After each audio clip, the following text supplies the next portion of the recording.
चटपटे पकवान में आज आप लोगों से शेयर करूंगी मैं दावत स्पेशल रेसिपी।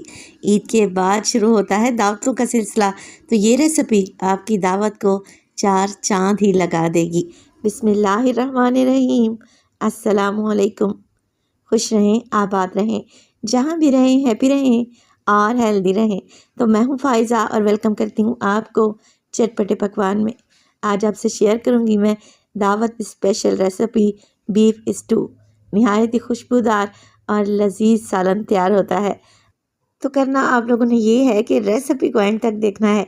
रेसिपी अच्छी लगी लाइक कर दें और चटपटे पकवान को सब्सक्राइब भी कर लें। तो चलें फिर जल्दी से ये मज़ेदार दावत स्पेशल रेसिपी बनाना स्टार्ट कर लेते हैं।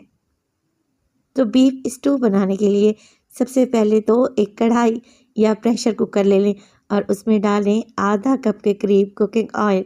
ऑयल में डालूंगी 3 मीडियम साइज़ के प्याज, जिनका वज़न तकरीबन 400 ग्राम के लगभग है।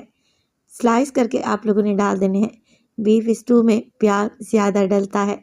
अब देखिए, प्याज को हमने कोई कलर नहीं देना, बस प्याज को फ्राई करेंगे 2 से 3 मिनट के लिए, इतना कि ये ट्रांसलूसेंट हो जाएं, यानी कि हल्के से नरम पड़ जाएं और हल्के गुलाबी रह जाएं।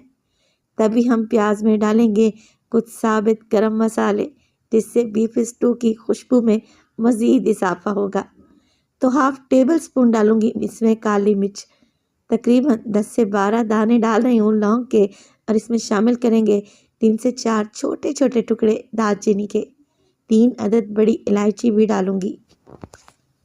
मिर्च मसालों में डालेंगे इसमें मोटी कुटी हुई लाल मिर्च, तकरीबन 1 टीस्पून के करीब, कम ज़्यादा आप कर सकते हैं। इसमें 1 टीस्पून नमक शामिल करूँगी। चलें जी, अब क्या करते हैं, सारी चीज़ों को हमने अच्छे तरीके से मिक्स कर लेना है। इस स्टेज पर हमने यही मिर्च मसाले ऐड करने हैं। मिक्स करेंगे और इसमें डालेंगे बीफ। आप लोग ये रेसिपी मटन से भी बना सकते हैं। अच्छा, बीफ लिया है मैंने तकरीबन यहाँ पर 1 किलो के बराबर। हड्डी वाला बीफ इस्तेमाल कर रही हूँ और बीफ के मैंने थोड़े बड़े पीसेस रखवाए हैं। हड्डी वाला बीफ लेंगे ना तो सालन जायकेदार बनेगा। इसके अलावा 1 कप दही भी डालूंगी। अच्छे तरीके से फेंट कर डाल दें और दही डालते वक्त फ्लेम को आप लोग लो कर लिया करें। पहले दही को अच्छे तरीके से मिक्स कर लेते हैं बीफ में, और फिर मैं इसमें डालूंगी 1 टेबल स्पून भर के अदरक और लहसुन का पेस्ट। तो ये इतनी आसान सी रेसिपी है, ना ही कोई मैरिनेशन का झंझट है और ना ही आप लोगों ने इसे घंटों भूनना है। बस अदरक लहसुन का पेस्ट डालें, बीफ में सारी चीज़ें अच्छे तरीके से मिक्स कर लें और कवर लगाकर छोड़ दें इसे तकरीबन 5 से 7 मिनट के लिए, ताकि दही का पानी खुश्क हो जाए और अच्छा सा फ्लेवर बीफ में आ जाए। तो तकरीबन 5 से 7 मिनट के बाद आप लोग देखें कि बीफ का कलर ही चेंज हो चुका है। दही का पानी भी खुश्क होने वाला है। जैसे ही ऑयल ऊपर आएगा आप लोग डाल दें इसमें पानी। अच्छा, बीफ है प्रेशर कुकर में बना लेंगे तो जल्दी बन जाएगा, क्योंकि मैं इसे पतीली में बना रही हूँ तो मुझे 1 घंटा तो लाजमी लगेगा। अब मैं गर्म पानी डालूँगी इसमें तकरीबन 2 गिलास, ताकि जल्दी से बीफ में बॉयल आए और जल्दी जल्दी से ये गल भी जाए। 2 गिलास पानी डालें, मिक्स करें और कवर लगाकर 40 से 45 मिनट के लिए या फिर 1 घंटे के लिए बिल्कुल मीडियम टू लो फ्लेम पे इसे पकने के लिए छोड़ दें। अच्छा, दावत में एक ही जैसी रेसिपीज़ खाकर दिल भर जाता है। मिसाल के तौर पर ज़्यादा से ज़्यादा हम कोरमा बना लेते हैं या निहारी बना लेते हैं। आप एक दफ़ा मेरे कहने पर ये बीफ स्टू बनाएं, यकीन करें इसका जायका आपके मुंह में रह जाएगा। तकरीबन 45 मिनट के बाद गोश्त को चेक कर लेते हैं। गोश्त अच्छे तरीके से गल चुका है और पानी भी तकरीबन खुश्क होने वाला है। अच्छा, दरमियान में से मैं इसे चेक भी करती रही हूँ, और अगर पानी की मिकदार मुझे कम लगी है तो मैंने मज़ीद भी ऐड किया है। मकसद सिर्फ यही है कि गोश्त अच्छे तरीके से गल जाना चाहिए। अब देखिए, बीफ अच्छे से गल चुका है।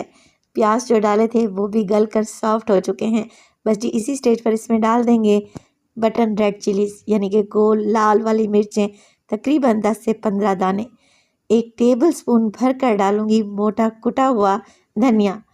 एक बीज के 2 ही हिस्से किए हैं, इतना मोटा मोटा सा कूट लिया है और मैंने इसे भूना भी नहीं है। मिक्स कर लेते हैं सब चीज़ों को।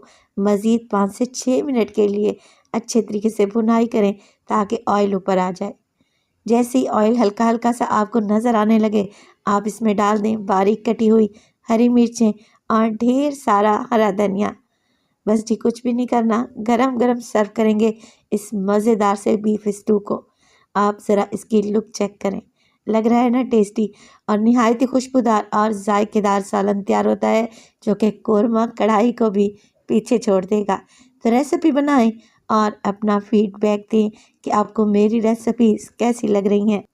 अच्छा, बीफ स्टू में ज़्यादा ग्रेवी नहीं होती, हल्का हल्का सा देखें मैंने इसमें शोरबा छोड़ा है जो रोटी चपाती नान पराठा के साथ बहुत ही टेस्टी लगेगा। बेहतरीन सा हमारा बीफ स्टू तैयार है, आप भी बनाएं। इंशाल्लाह ताला रेसिपी आप लोगों को बड़ी ही पसंद आएगी। तो अपना बहुत सारा ख्याल रखिएगा, फाइज़ा को अपनी दुआओं में याद रखिएगा। मुझे दीजिए इजाज़त, टिल देन अल्लाह निगहबान।